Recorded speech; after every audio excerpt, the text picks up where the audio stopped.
Hi, I'm just absolutely buzzing right now. I just want to talk to you. If you're out there on the journey for being a book writer, an author, and you're trying to get those words out of your head, I just want to reassure you, it's a bit like a caterpillar trying to get out of the cocoon. You might find yourself become very introverted, you write a lot, and then nothing seems to be working, you're pushing against it, you're trying to jig it around, and then eventually you open it up and you've got this beautiful wings with loads of colour and you're ready to fly. I'm actually at that point myself personally today, so I just wanted to come in and celebrate that with you, but also share it because I want to inspire you to keep going, even if you're in that messy bit. It's been absolutely fantastic this month working with our clients in the Writing Challenge group, and we are just about to launch the opportunity to work with us in a mastermind group. So if you want peer coaching, you want peer mentoring, you want encouragement, you want people that are going to keep you going on this journey through the messy bits, then please like the comment below and tell me, Cheryl, I want to know more. Because although I've written a book before, and although I help lots of other people to write their books, it's not until you go back in the experience again that you remember. And last time I wrote the book, I did the Writing Challenge, I did 72,000 words. I got the download and I was getting really irritated because I couldn't work the title out. I wanted to get the introduction to, because the way my brain works is everything I'm saying is calibrating back to that title. And so this year I've done the Writing Challenge. I've written 17,000, so it's a lot less than the 72,000 last year. I know my process now, so it's easier and I can see that I'm doing it. And rather than getting frustrated with myself, I'm like, okay, so this, and then today the penny dropped. And I've realized that Do, Delegate or Ditch is a practical guide for confident decision making for people who are sensitive to criticism. And that little bit of clarity, that little bit of extra information, that it's about overcoming sensitivity to criticism, that helps you to do more of what you love, has meant that all of my messaging and all of everything I've been thinking about that just couldn't find its place, it couldn't find its logic, have all just gone and it's all lined up. So now I can see my book ahead of me. I can chunk away through it. If I get a couple of hours to write, I can just write that chapter. I know I want it to be a small book. It's 35,000 words, so I can still hit my deadline of getting a first draft out by the end of the month. And that's the feeling that I want you guys to have. And the only reason I can do it that way, now, is because I have clarity of what I want. I'm checking with myself. I've got confidence in my process of how I write because I've analysed it as I did it and kept a record of it. I know the routine I'm going to go through. So I'm not feeling like I'm wasting time. I know it's part of the process. And when we're trying to give birth to these books, it's very difficult. If you can imagine all this stuff's in your head, sometimes it's like putting your hands in the head and you're sort of running around trying to find it, and it's a bit messy and a bit blind, and you're pulling stuff out, and then maybe you're talking to a few people and then they don't kind of like it, but you might be talking to the wrong people.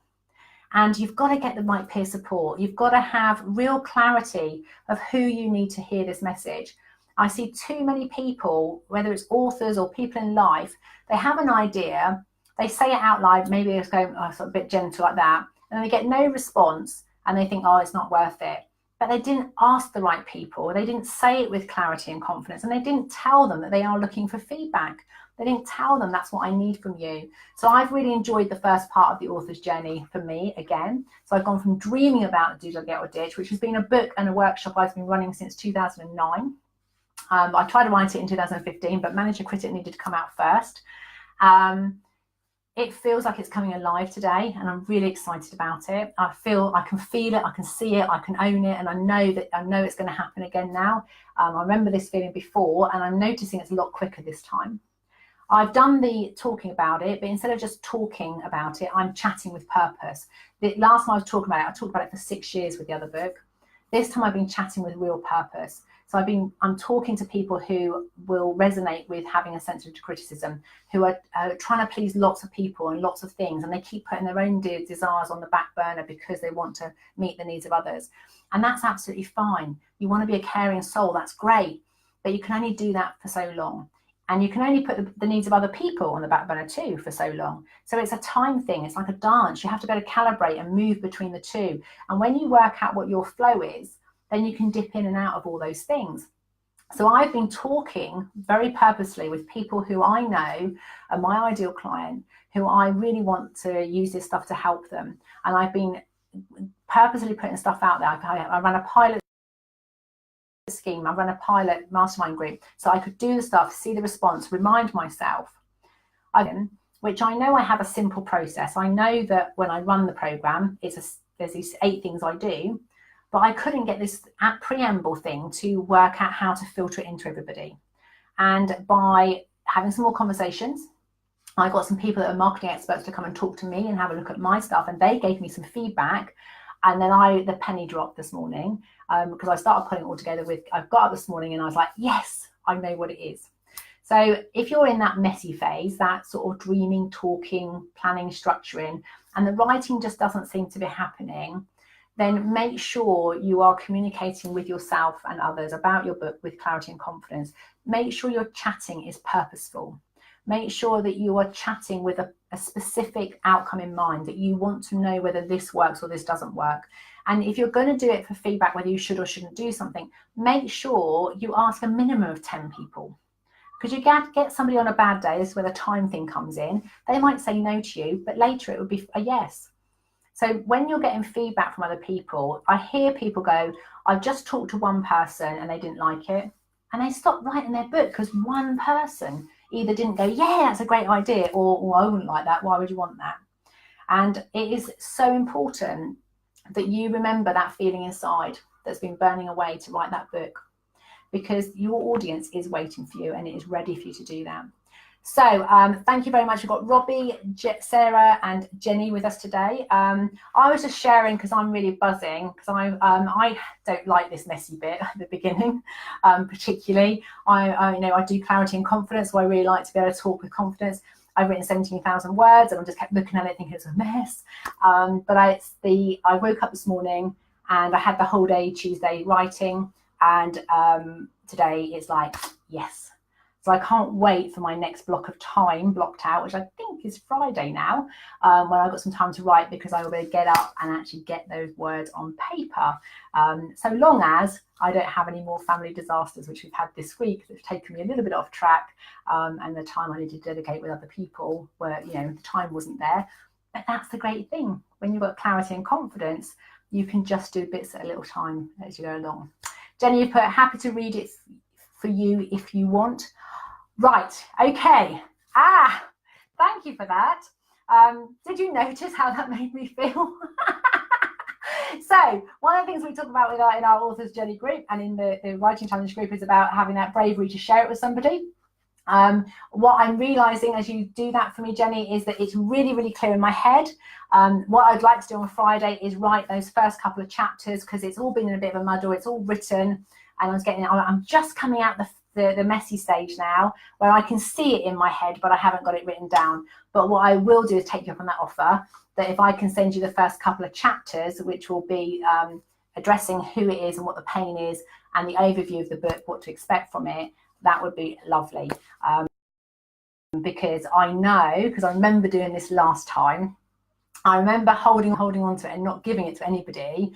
But the minute I gave it to somebody and they read it and they said something lovely about it, so I will tell you now, this is the first bit of feedback, so I only want to hear what makes sense, whether it inspires you and whether you like it. I don't need editing at this stage, despite all the experience I've got. But I do remember last year that when I got given that first bit of feedback, it took quite a lot of courage to let go of that first couple of chapters.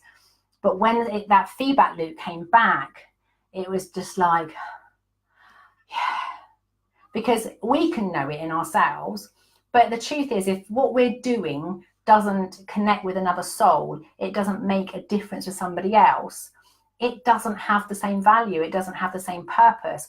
And as soon as somebody read it and they just said something like, oh, I can't wait for the rest of the book, no pressure, Jenny, that you have to say nice things and you want the rest of the book. If it's really awful, you can tell me. But that bit of it just keeps the momentum going, that wheel going. And I see lots of authors, and I saw myself getting stuck here, going round and round and round in my own head. If I could have just taken that information out and given someone a piece of the writing and had a little bit of feedback on it, it would really work. And one of the things Karen and I have been doing with some of our one-to-one clients is they've committed to getting a chapter to us every 2 weeks. And so we'll read them, we're not critiquing them, but it's just what I really liked about it, what really worked. And occasionally, as we get more into the book, we get to the 6th or 7th chapter, If we see repetition, that's usually when it starts happening. We might give some feedback on things that you need to be aware of and things that can now start to improve it. But that first bit, it kind of completes the loop. And I'm just talking from my heart at the moment, guys. So I haven't analysed this. I haven't really thought about it. But this is the reason why I write. It's really uncomfortable when you're doing it. But when you get out the other side, I'm only outside of this phase. I've obviously got to write it and give it to someone to read yet. But each time you get through a next phase, I know you're in the editing phase at the moment, Jenny, and you've just sent yours to a publisher. But when it comes back that first time, it can be a bit harsh because you see all these sort of red markings down it.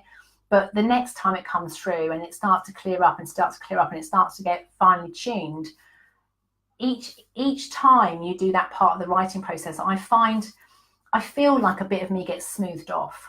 Like maybe over the years, my feathers have been ruffled and I felt like I wasn't good enough and it wasn't right. But with each iteration of writing the book, and I'm feeling like it's taken me to another level with the second book, it feels like I'm smoothing out. It feels like I'm becoming more of the whole of me. And maybe I've put a load of bravado out there before because I didn't feel very confident or I didn't really have clarity of what I wanted to say. And as hard work and as frustrating and as annoying as it can be, trying to get the words out and get them onto paper, it is so worth it. It's just like getting fit in the gym. You know that it's going to be a bit uncomfortable, but the payoff at the end is worth it. So you all sat there very quietly. I can't see any comments. Let me just see if there's anything else under here. Oh, Jenny, absolutely. I look forward to reading it. What makes sense? What inspires you? And what I missed the third. That'll be enough then, actually. I'll write it in. If I send a copy to anybody, I'll always say exactly what I want you to give me feedback on.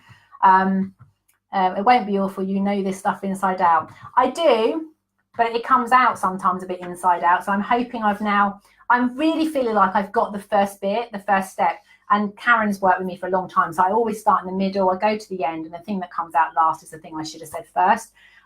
It annoys the hell out of people who've got to listen to me when I'm really trying to answer a question they want me to answer. But it is who I am. Robbie says, I look forward to reaching that stage. The courage to give the beginnings of my book to someone to read still feels scary. I know. I do know, and I totally get it. And I hope that between Karen and I and the team, we can start to give you the safe environment that you've got, because you are such an eloquent communicator. When you just speak, and I think I have seen some of your writing. Or am I imagining it? Because when I read your writing, I hear you, and it's just gorgeous. And I'm kind of like this. I want to pull it out of you, Robbie, because I know that book is the book that I know the two books you've got to write. I feel like I've got those sorted, but this one, Flowers in the Window, is the one where I'm on the journey right now. So I want more of that pink stuff that we talked about that I didn't have. I've got more yellow coming in, which is great. Jenny, you've put, just sending my manuscript to people to read. Fabulous. It's when do you get the peer review stuff in, isn't it? And who? Would love this from you too, Cheryl, to read some more of my stuff. Absolutely, and we can definitely do loads of that on the YG Retreat next month. But if you've got anything you want to send over to me at the moment, Sarah, I have to be a bit aware of time. But you're one of our clients, so actually reading your work is absolutely part of it. If I get loads and loads and loads of it, so the same with you, Robbie, you are a client, so it's something I will do without any problem. But send me over something. I read something motivational every single morning. It's my intention. So if you send me your stuff, who would I rather read? Your stuff or some other person that's on a book that's already out there? I'd much rather read your stuff. And that's the privilege I get being the job I do now, is I get to read the up and coming authors before everybody else gets to see it. So it's a privilege and an honour. So please send me over whatever you've got. I know I loved reading Jenny's when I got to do that. Jenny's put, that's a brilliant description of what writing has made me feel. Smoothing out. Love it. Happy dance time. Yes. Can't wait for our call next week, and we'll have lots of happy dances. Robbie, you put, sounds awesome. Love your words, from uncomfortable ruffled feathers to smoothing out. Yes. And who knows, maybe I'll become a soaring eagle as a result of it. I've just got the Range magazine came through, and they've got a stationery pack going, I've got this. And I was like, I'm going to go to the Range, because I obviously like notebooks all the time. And I thought, I feel that sums it up, that I've got this. And I want you to know that all of you have got it inside of you too. And whatever Karen and I can do, we're doing our utmost at the moment to pull together a program to make it affordable to have access to us and our inspiration and our encouragement and our enthusiasm. As much as you need of us, we're doing what we can to bridge the gap between our one-to-one work and our retreats so that you can have more access to us. And that's starting on the 3rd of September. So if anybody else is watching the video later and you are not getting the support that you need, and that book is really becoming uncomfortable inside and you'd like to get it out, then please pop me a message. Let's connect, let's talk. And those guys who said they want something to read, the challenge for you is now. Tomorrow morning and Friday morning, I need some motivational reading. Are you prepared to send me something? Lots of love. Speak to you soon.